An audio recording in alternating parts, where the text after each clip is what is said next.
Hello, friends. It's John Clan Third of episode 77 of Shadow and Flame of Magic, the podcast. And today we're going to review X-Men Annual number 9. So let's get to it.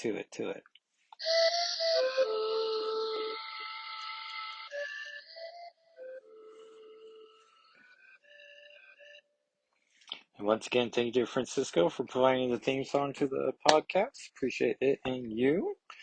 And sometimes I might refer to this as Uncanny X-Men Annual 9. Well, I guess once I turn the page, I'm not going to be really referencing the title of it so much. But this concludes our Loki month, which we have yet to watch Loki season 2, but I'm hearing the latest episodes are pretty good. And now that the light is hitting this comic, the poly bag I have it in does not hint at the quality of it, but it's probably a fine edition. Like there's some wrinkles to it. But this is a giant size issue. The cover is the corner box is full of characters: Sunspot, Cannonball, Karma, Cyclops, Storm, Rachel, Colossus, Rogue. Oh yeah, oh no, I was gonna say it's one, two, three, four, five rows of three, but the top one only had two. So, let's say row four: Kitty, Nightcrawler, and Amara, and Danny, Wolverine, and Wolfsbane. Yeah. So poor Ileana does not make the cover, or in the corner box, nor does Doug. I feel like one of them should have been above Storm. And now that I said above Storm, that could only have been Ileana. You don't put Doug above Storm. Come on. The Saga of Storm, Goddess of Thunder. And she's swinging her hammer, Stormcaster, as Colossus is coming up behind her. And Warlock's there, Wolverine's behind her. And on a different building, the New Mutants Ileana. I don't know. Okay, that must be Rogue, Cyclops, and Sunspot. And on the balcony above them is Karma and Nightcrawler. Oh, no, Rogue's here, so I don't know who this character is. Maybe Rain? Okay, yeah, because Storm or Rogue's in the air. Kitty is falling down from some location, or dropping down, I should say. Cannonball is blasting, so he's nigh invulnerable. And then Danny is on Windrider? Is that her horse? I think so. And the cover, of course, is by Art Adams, as this concludes the Asgardian Wars. And it would have cost you $1.50. Came out in 1985, and it is comic book approved, or Comic Code Authority approved.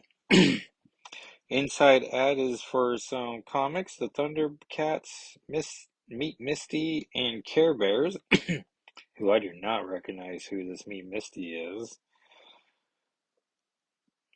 Say hello to three new Star comic sensations: the Savage Thundercats, the Cuddly Care Bears, and Misty, the soap opera superstar who set the world on fire. And time has forgotten. I feel like there's something on my mind I'm trying to hint around, but I can't think of the significance. Oh, today's Halloween, everyone. I'm recording this. We still have 40 minutes of Halloween. I need to charge my watch. And uh I I need to buy a pair of overalls. I was like a discount Luigi today, which wasn't great, but and a few times I was around people who were like, "Are you dressed up?" I was like, "Oh, I forgot my hat and gloves upstairs." Ah, but the office or the building had Halloween potlucks, so that was nice. And Walker D. World was Freddy Fazbear from Five Nights at Freddy's, and got himself a bunch of candy.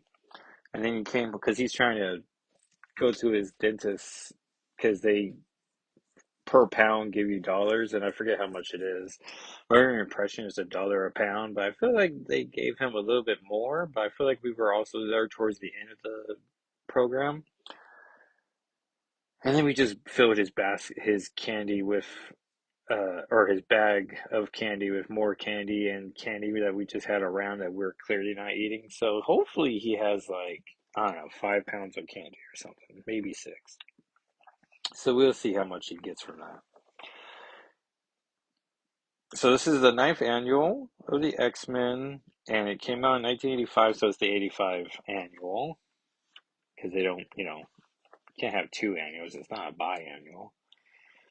So we get the Uncanny X-Men, and this is writer Tom, nope, writer Chris Claremont, penciler Arthur Adams, inkers Alan Gordon and Mike Mignola, yes, that Mike Mignola, and Art Adams inking himself on a couple pages.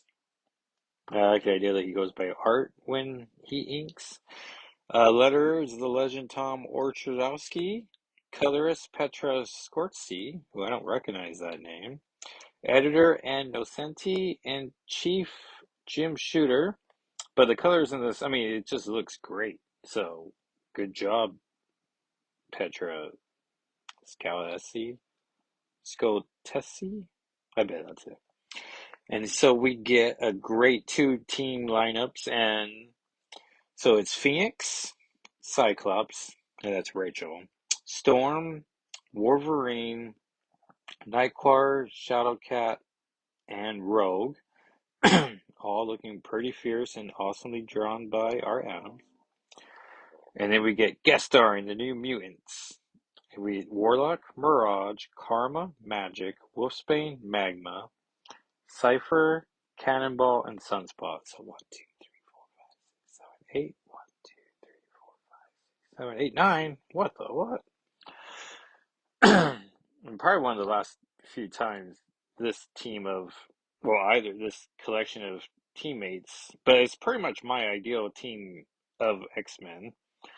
I mean, I'll swap Colossus out with whoever's your favorite, which is my always go-to whenever someone's like, "Who's your favorite?" This and this, and I give my list, and they're like, "Oh, like I don't count Kitty in my favorite." And I'm like, "Oh, well, who's your favorite?" He's like, like sure, like I'll knock my favorite down to row two just so we can both agree to a top three list. Like you can have spots 1 and 3. I'll be more than happy to have mine respected at 2, and then we're good. No need to fight. The New Mutants is pretty classic lineup. I don't know who will be missing. I mean, Karma's there. Karma, Ileana, and Magma all on the same team feels like a feat. This title is called Stanley Presents There's No Place Like Home. There's a purple dragon, which I don't think shows up in the comic, and then Little Lockheed looking fierce at the. And so Twitter only lets you do 4 images, but and Instagram too, which is curious.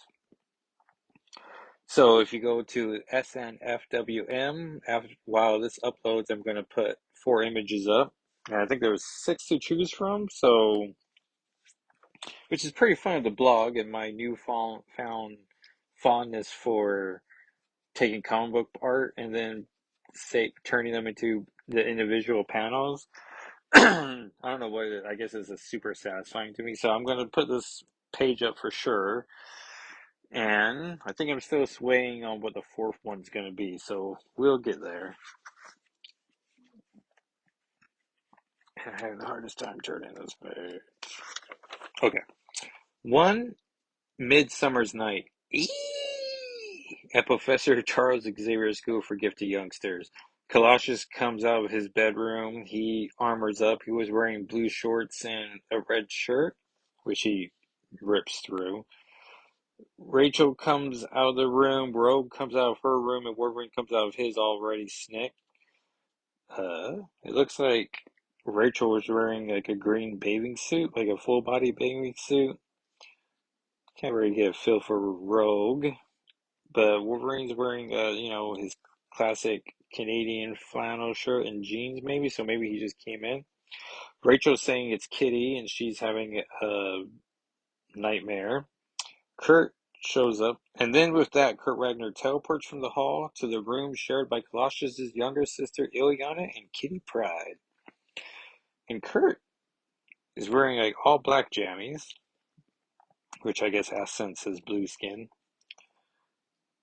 So he grabs Rachel and teleports her to Kitty, who's lying around in bed. Lockheed is surprised by Kurt's entrance as he's just floating up in the air.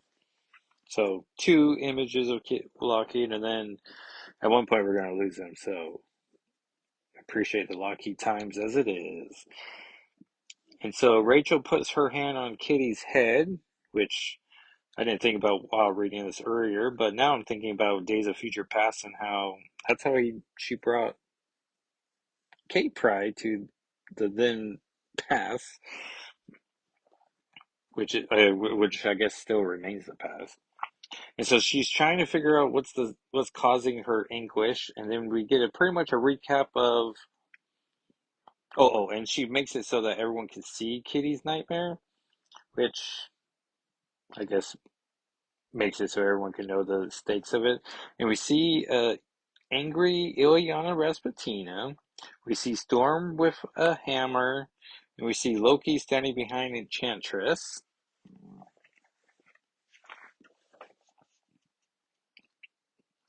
And everyone's quick to comment, and Scott's quick to comment about how Loki promised not to hurt them.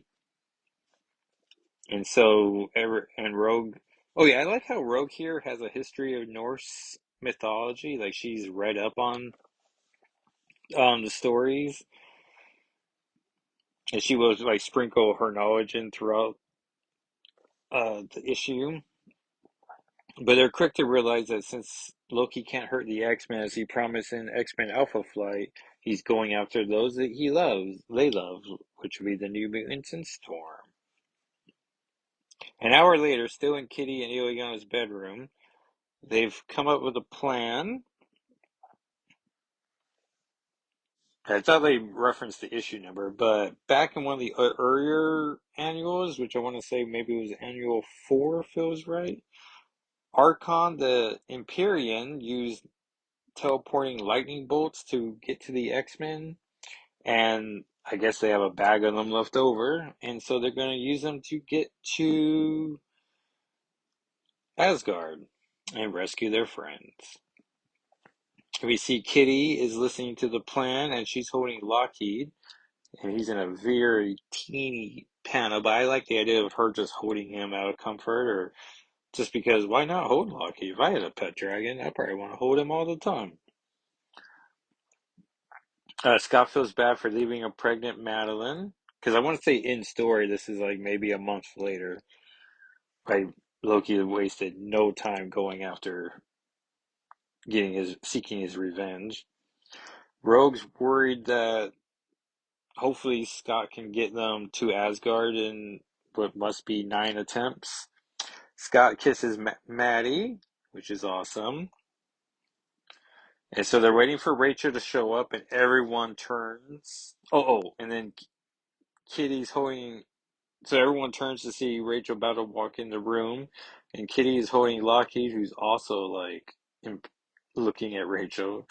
And Rachel and Kitty's thought balloons are, Rachel, how could you? And we see Rachel's new outfit, which is yellow boots like the Flash, from the waist to her right below her knee is red tights. She's wearing matching red gloves and a yellow shirt that sort of shows off her top of her shoulders, and the phoenix where her cleavage would be. Nope. Where her cleavage would be is covered with a phoenix head. So it's a whole new outfit that I think she uses just this once. So Art Adams got to design a fun thing. Scott wants to protest. And Rachel's quick to be like, well, you moved on from Jean, and I am the Phoenix, so, and you're retired from the X-Men, so this is just who I am. Which everyone's like, well, this is insensitive, but sure. And, and you're married, so what's the problem? And Rachel hasn't told Scott that she's his daughter from a future, or alternate future. So that's over everyone's heads. And Scott puts on his Cyclops cowl. And he's just like, sure, like I'm over everything. It's fine, whatever. And then Kitty, once again, 2 for 2, has given Loki to Madeline to watch over, as she did in Uncanny 173 with Logan's failed marriage to Yorkie. No, no, not Yorkio. Who was he about to marry? Mariko. I was about to look it up. I was like, no, no, it came to me. And she's like, excuse me, Madeline, would you look after Lockheed while I'm away? He won't be any trouble, I promise. And Wolverine thinks to himself about how this is off, like, this capers off to a rough start. Kitty's thinking, Ray, how could you be so dumb? You know Jean was Cyclops' first love. In your timeline, they were your parents, but in this one, she died. Scott married Madeline. They're going to have a baby. Are you deliberately trying to hurt him? And then lightning bolt to the ground. It looks like he threw 5 of them to the ground, so that doesn't seem wise. And then Madeline says, goodbye, Scott. Oh, Lord. All of a sudden, am I so afraid I'll never see him? We'll never be happy together ever again. And she's partly right. And then, and then we see Loki looks sad as well. And then that's it for them. We don't see Lockheed or Madeline in the comic ever again.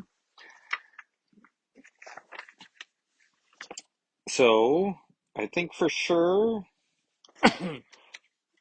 we're going to use the 2 images of Madeline with Lockheed, nature's best friends.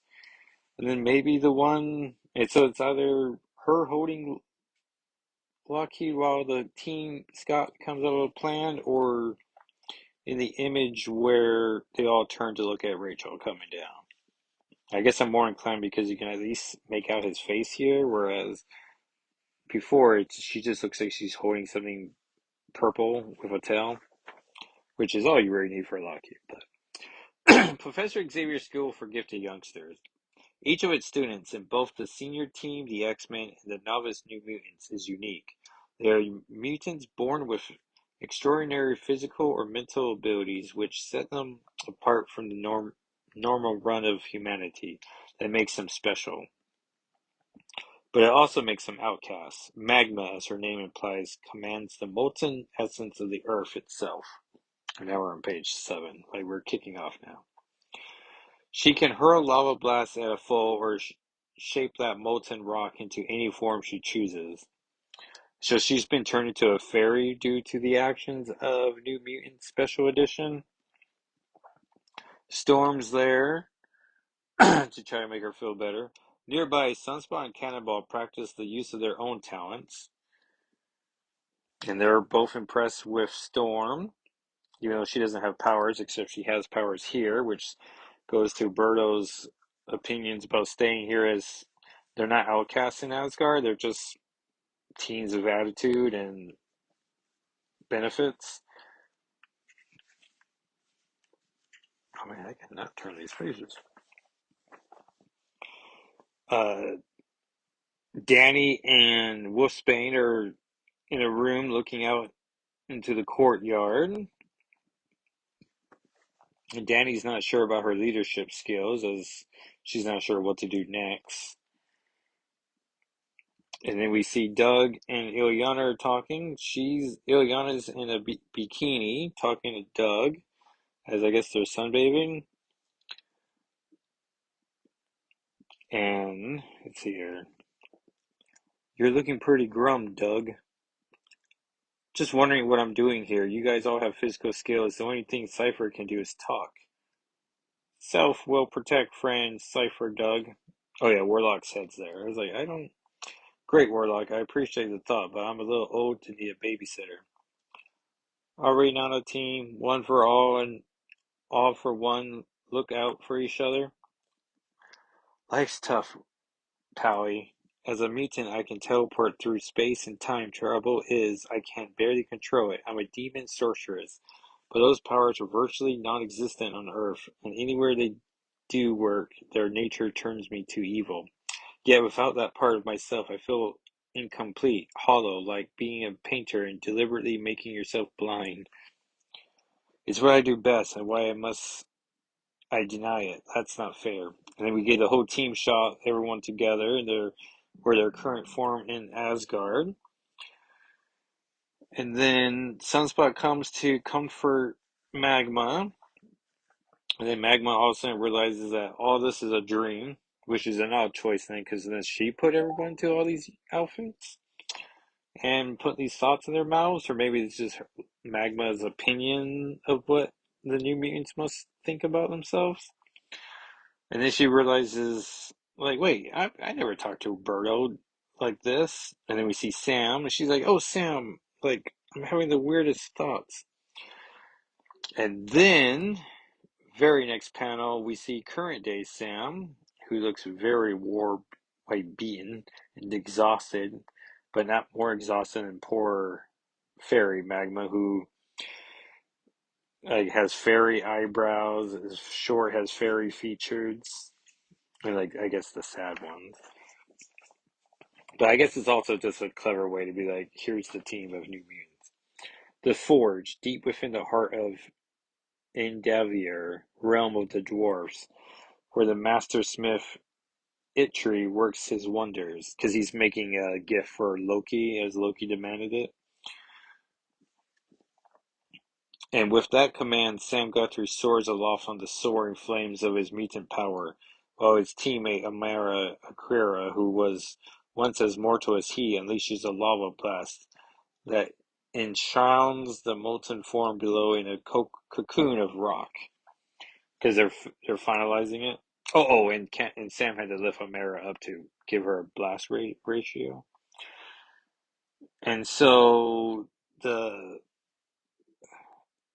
E-Tree is saying how since Sam and Magma are gonna give the gift away, it's gonna give him a chance to confront Loki in person so they can challenge him to revert them to what they were. And Sam's gifted some dwarfen armor and a sword, but the sword can only hurt those of the dead, which I guess is foreshadowing, because what else would he use it on? Elsewhere in the Golden Realm, the X-Men fall on their butts, and they are right where the wolf. Oh yeah, they see some giants are chasing a wolf, and Wolverine's not cool with that because it just looks like straight up murder. And so he runs into battle, and they're pretty. And so they fight off the giants, which is fun that we go from dwarfs to giants.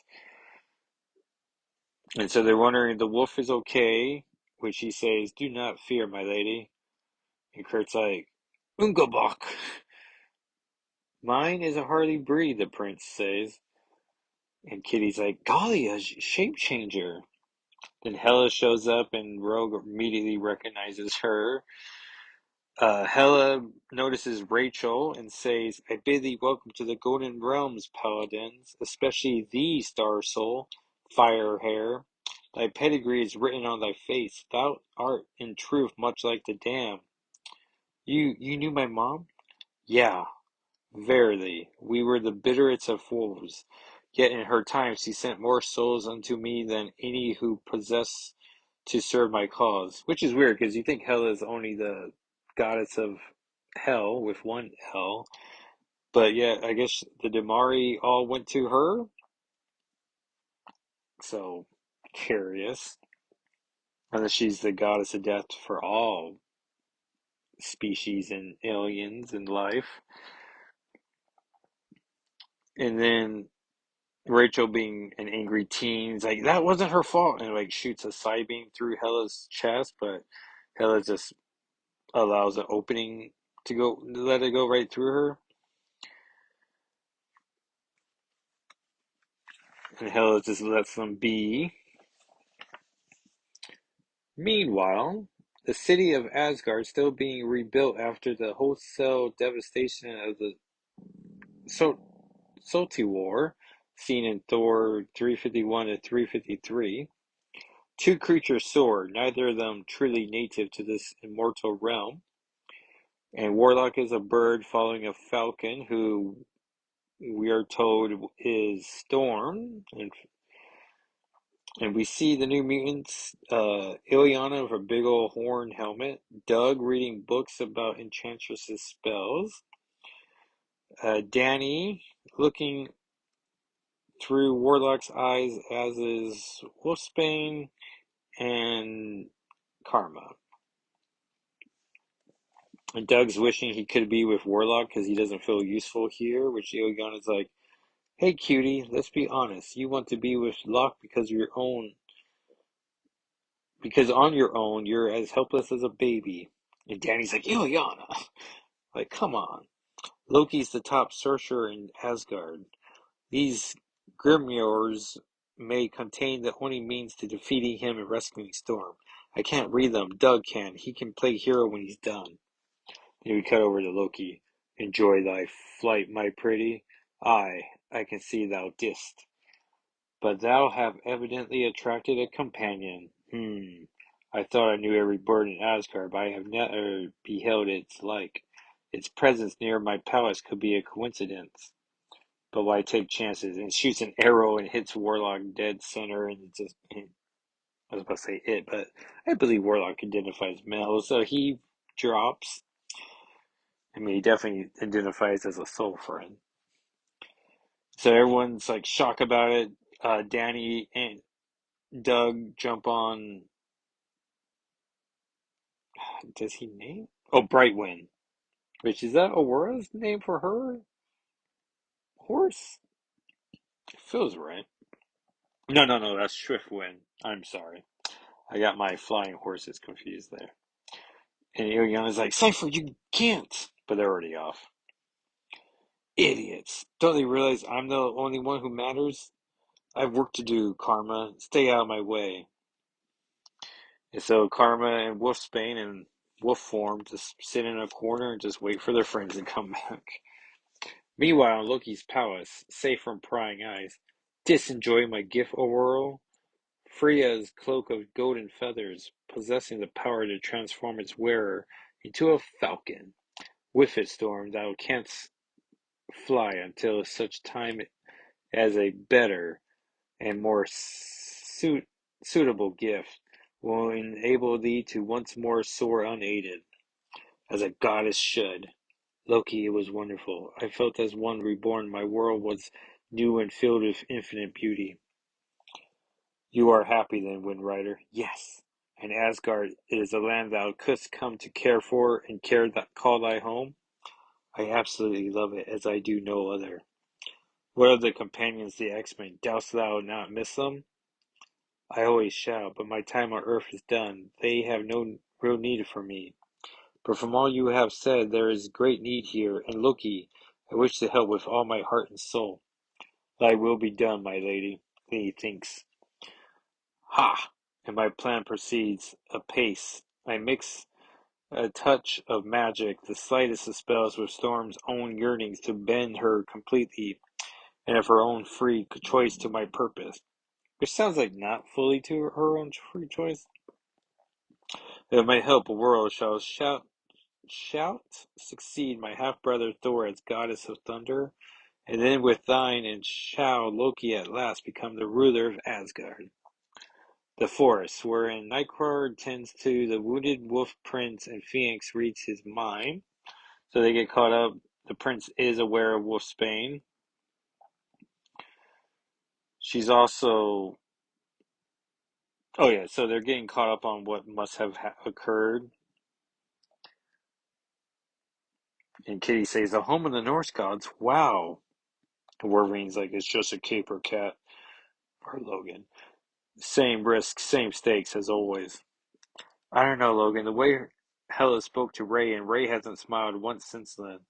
And then she thinks, we don't dare talk openly to her because she hasn't told Cyclops who she really is, which is so dumb and so sad. And she won't use Psy speech. She's the loneliest person I know. Which is why I guess we're having the thought bubbles because the X-Men are having thoughts because they're not concerned about Rachel reading them. And she needs to want it that way. And that she's so much like her dad. He heard Hela. He must know who Ray is, but he hasn't said a word. And I don't think that gets picked up at all.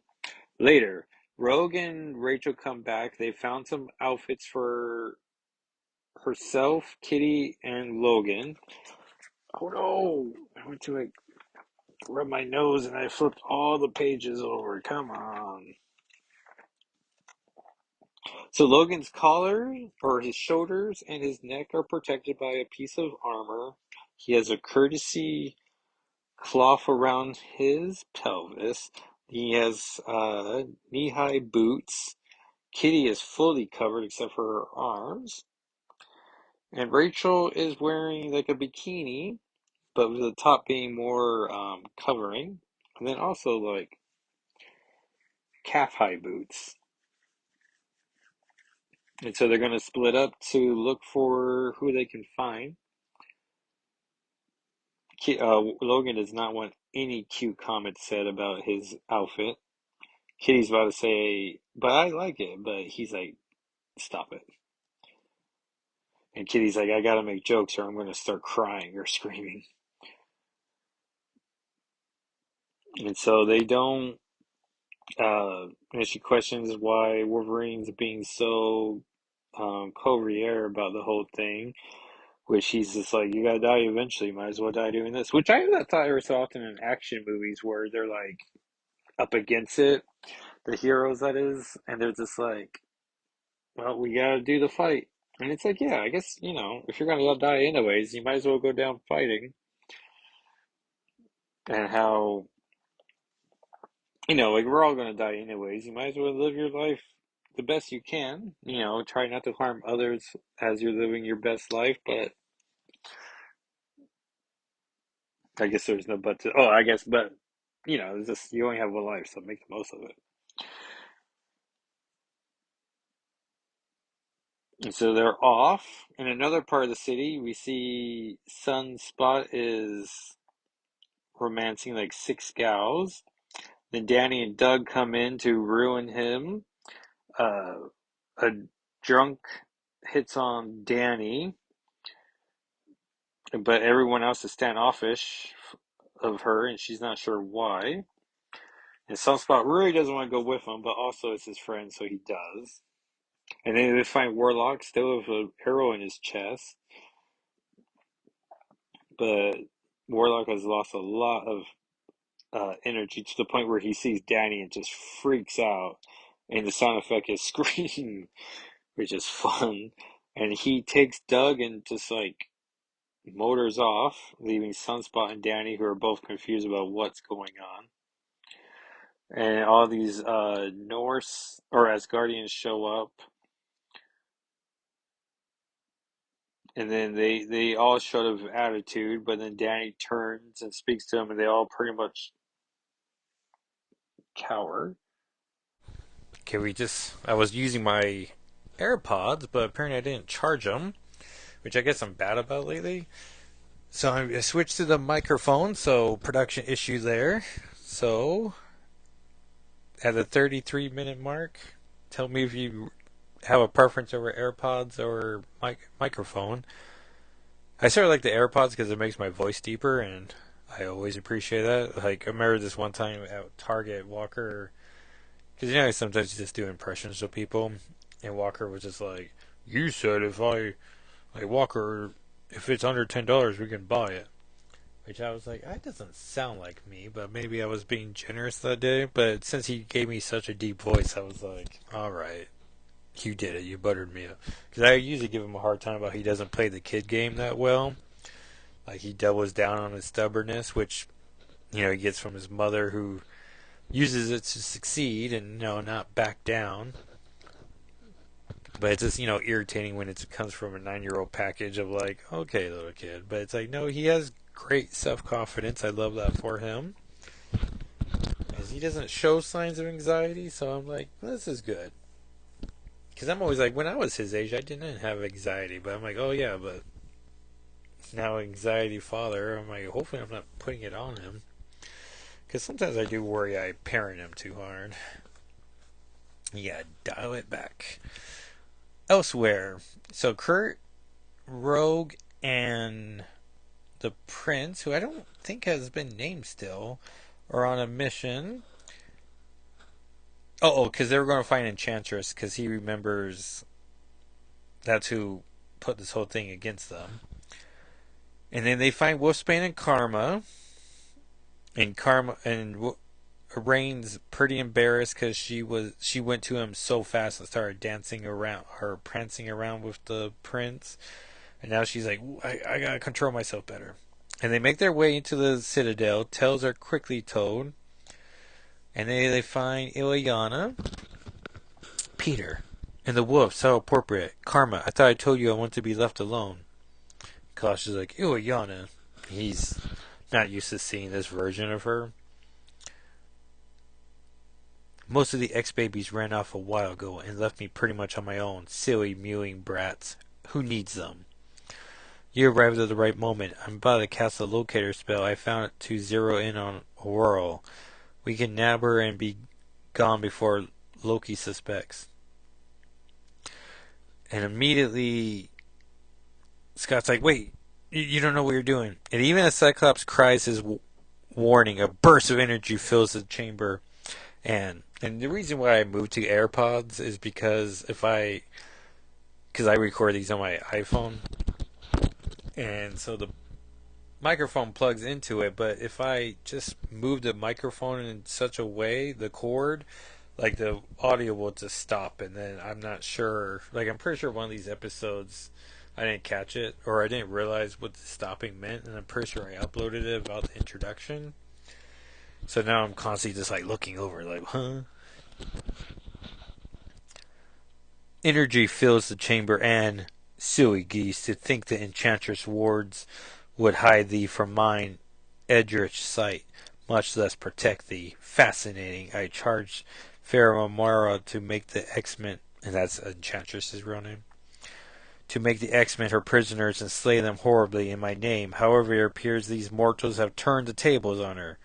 I should have known if a thing needs doing well, 'tis best done by oneself. The city. And so Doug is looking at Warlock, who's just dying. And Doug promises to give a little bit of his life force, if that's okay. And Warlock says he's going to try to only take a little bit. And we see half Warlock, half Doug. So it seems like he's taking a lot more than necessary. Wolverine and Kitty are still making their way through the city. As we see, also making their way to the city is Magma and Sam.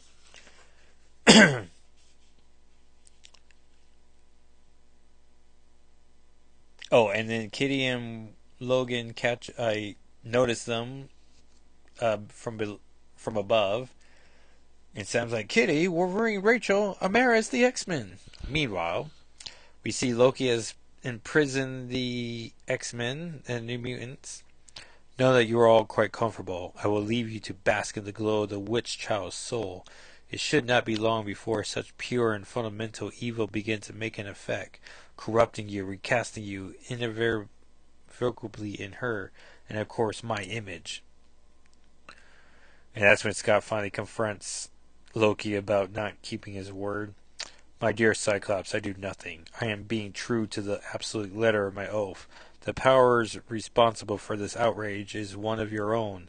That her actions rebound to my benefits is but the merest coincidence. So that explains why Ileana is acting the way she is because Loki's influencing her. However, it seems a shame that your compeers are not present to share your fate. Methinks I shall send to my rock trolls and invite them to join us. I have worked for thee and thine, Ruggy. These changelings shall guide thee to thy quarry. Bound to my will by the collars of obedience, let them their natures match their names. I grant them Grimfang and Bleakheart. And now they're giant wolves. The slavery enchantment will remain in force so long as they wear those collars, and no mortal power or agency can remove them. Go thou, Rugly, bring me the X-Men and New Mutants still free.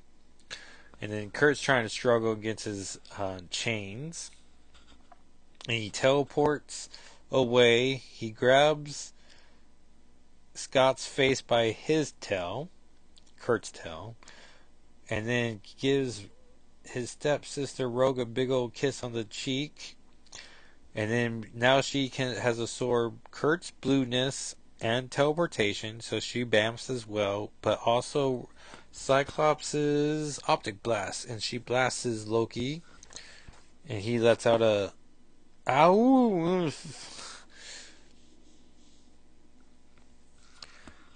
and so Rogue's just punching Loki, like just at it. Then all of a sudden she hears a, "What are you doing, villain? Leave him be." And Rogue's like, "That voice. Oh, World, it's me, Rogue." And Storm's like, "It can't be. Rogue's my best friend." Like, what up? And then Loki manifests eye guards over Rogue's face, and then puts a iron chest plate connected to gloves to imprison her. True, too true, Wind Rider, and your distraction have given me the opportunity to ensure she causes no more mischief. And now Storm's confused.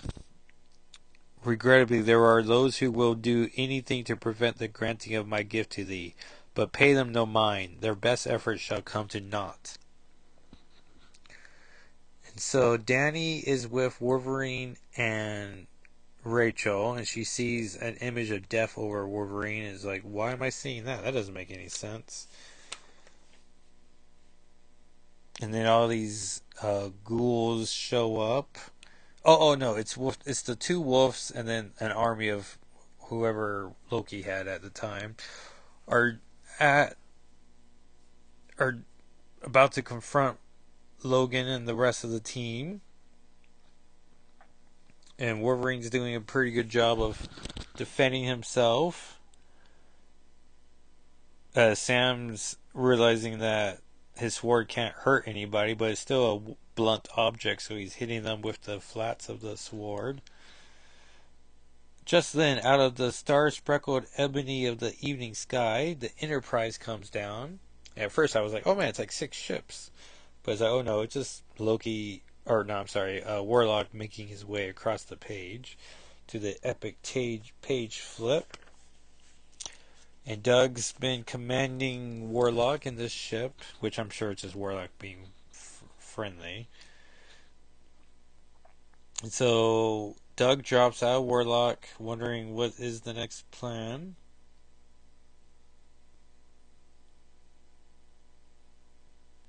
And Logan doesn't want to fight them on their own turf. He wants to find mutual battleground.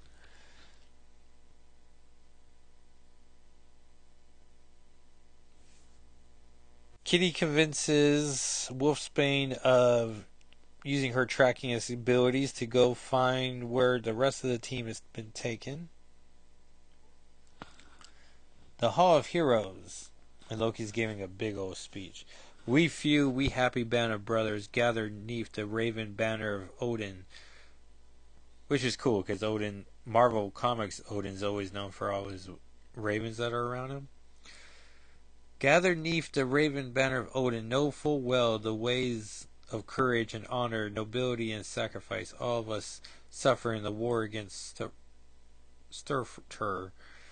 In our fair realm, most of all the thorough and loss of ledge, Lord, my revered father Odin, but no less violent than we as Seer were those sons of Midgard who fought by our side. Their forms commanded to our hours are frail, and their lives are fleeting as the morning dew. Yet their glory shall outshine the stars. It is one such I speak tonight. The best of thy breed, through birthright, dominion over the winds and rain, making her spiritual kin to my brother Loki, was certainly stripped from her. Let's see, we see Rachel and Wolverine in the audience. Oh, as a sunspot. Karma is also in the audience, but she's closer to Ilyana as she's trying to break her hold on her. Loki's hold on Ilyana. The Hall of Heroes. And Sunspot's just having a great old time. Wolverine grabs him and pulls him aside. And Sunspot lets him know that he hates being hunted and feared, and it's not for him. Like, he wants to be very proactive. Oh, and apparently Wolverine got stabbed, but when did I miss that?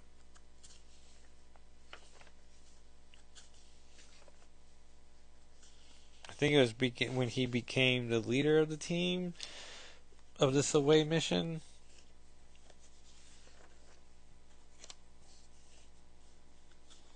But he's starting to sweat, like, from the poison darts.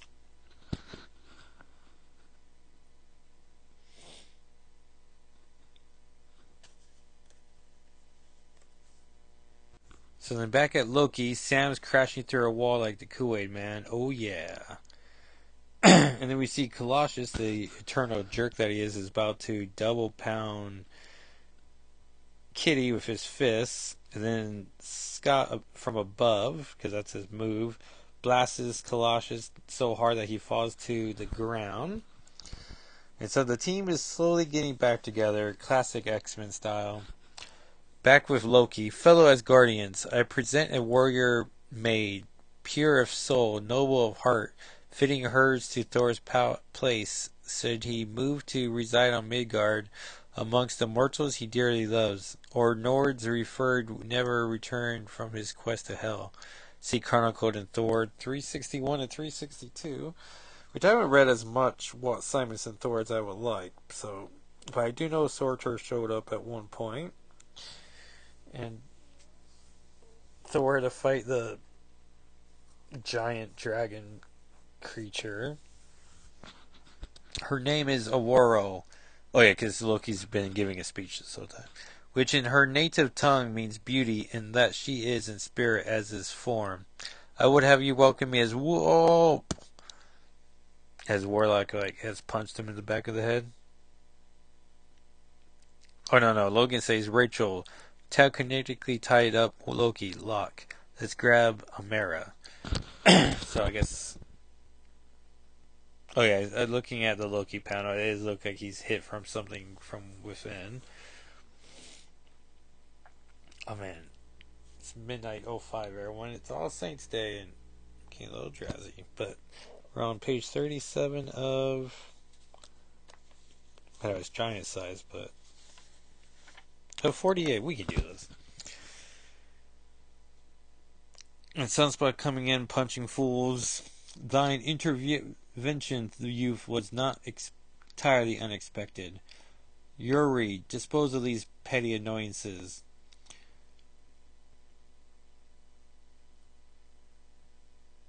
And so then the building starts attacking Rachel, who's now in a fancy cape and more of a bikini. I was hoping for somewhat more pomp and circumstance. The celebration befits such a great occasion, but never mind. This alone is what matters. And he has some type of melting pot. Aurora, reach into the fire. And Logan's like, no, Aurora, don't. Take up thy destiny. Oh, no. Loki's saying, take up thy destiny. For now and evermore, Windrider, art thou truly... Cow, blam, wham, boom, bada, boom, storm. And we see her Asgardian armor, which looks amazing.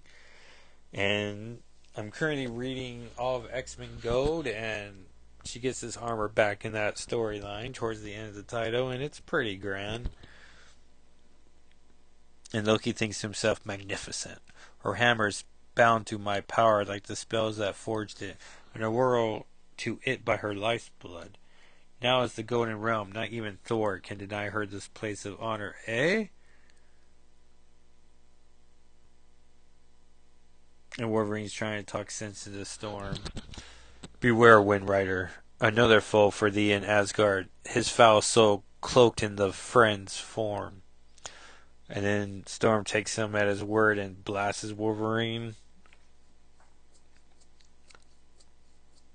And that it's a shadow spawn in the shape of Wolverine, but he's very determined not to go down. And then she realizes, oops, I may have killed my friend. Then Hela shows up, to take Wolverine. And then alien, or nope, I'm sorry. Danny flies in a bright wind with a "back away, lady. I don't warn you twice." And she recognizes that Wolverine's dying.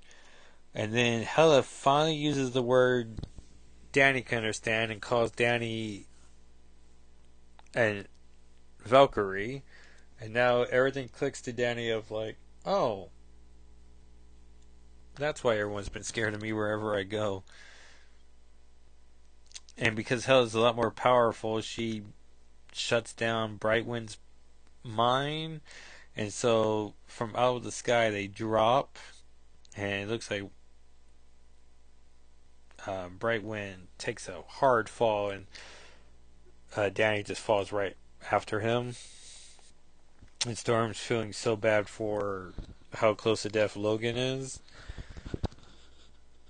And she wants something to be done about it.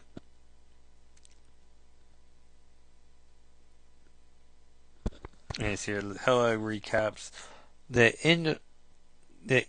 EIN Herajar are at my gates. I must husband my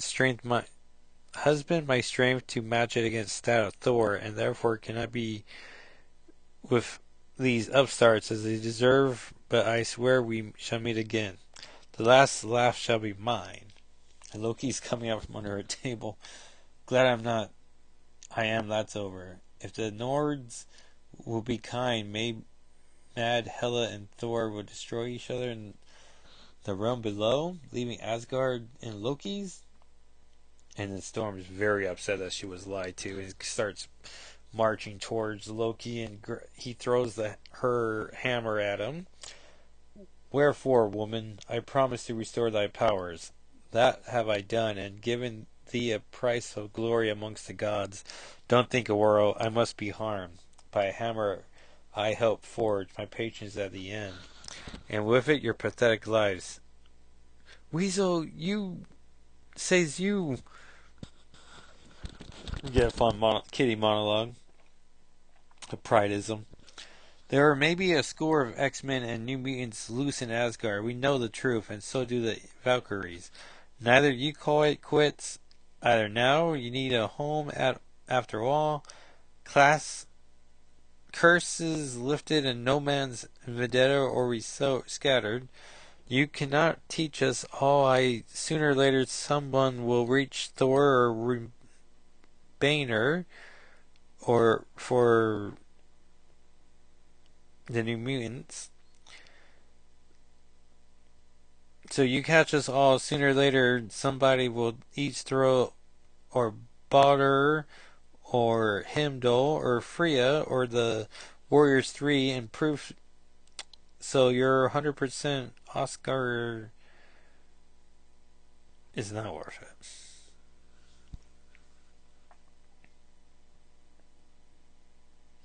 And so Kitty tries to blackmail Loki. If he tells anyone about this or even hints at it, deals off. Logan's proud of her. North Keep. So we see. As Carnila, Queen of the Nords, would allow these to seize Odin's sticks or throne. Oh man, my eyes are getting a little blurry. But we're so close. We're wrapping this up.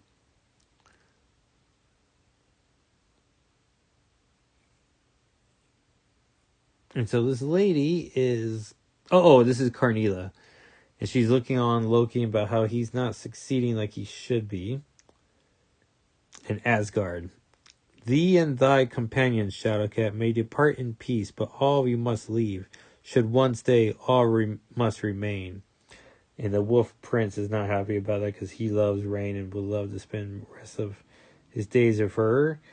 And Loki gives her a chance to decide, and she can't choose him. She chooses the X-Men.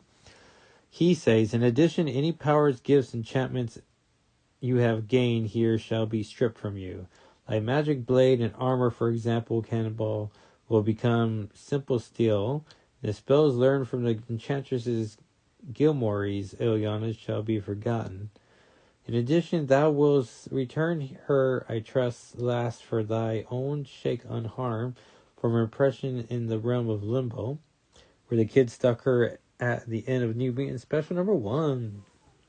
Oh, he's talking about Enchantress. Thou fair magma will regain my stolen human seeming, though thou makest a most appealing daughter of fairy.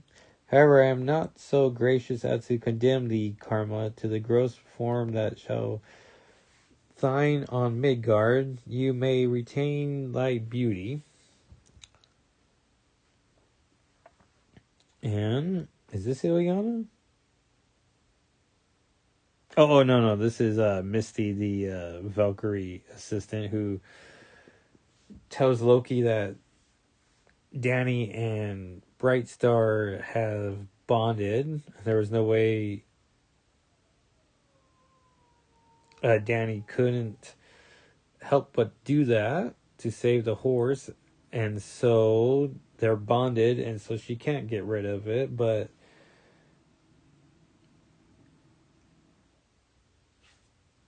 and so Loki says, "On Midgard, O world, thou wilt once more be merely a woman, without the power to fly, to yield lightnings, to command the wind and storm. The X-Men in their world hold no place for thee. Let them go. Stay, Storm. Be a goddess, rule Asgard by my side. But know that shouldn't thou refuse me, we are quits. I shall cast thee from my heart, as I do thy comrades from my realm, ne'er to return." Sweet words, a tempting offer, O Lord of Lies. But Asgard's not in your realm, Loki. Rumble, rumble, scar, scar, ta. And I shall be no party now or forever to making it so. You refuse, you dare, so be it. I'm sorry, Storm says, and I shall be no party now or ever to making it so. You refuse, you dare, so be it. And he thinks, gather thy brood, woman, and get thee gone. Blessed baroness of Yggdrasil, what a woman. It would almost be worth losing the throne to win her to my side. So the whole team's finally together as they get ready to leave. The spell is cast. To thy mentor, Professor Charles Xavier, I send thee. For all that story, see X-Men number 200. My part of the bargain is fulfilled, missed. We too shall keep our word, world, Loki, and our silence.